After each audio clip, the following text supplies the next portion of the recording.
ये सब लोग जो हैं वो पीछे थे इसके और इनको सबको रोक दिया गया। ये देख रहे हैं आप, ये हंगामा राई जो है। ये खान साहब का काफिला आ रहा है।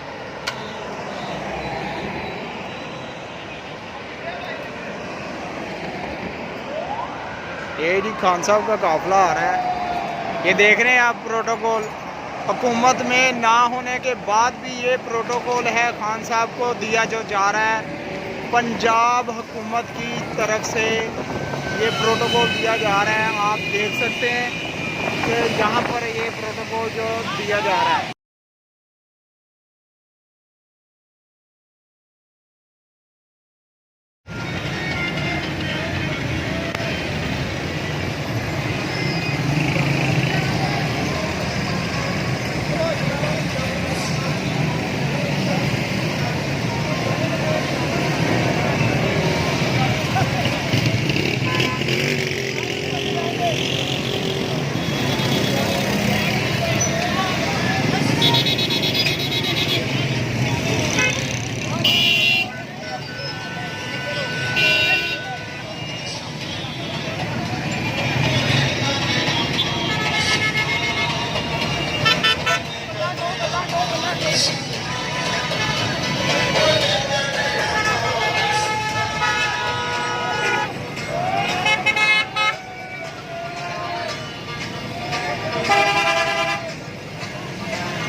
It's a secret,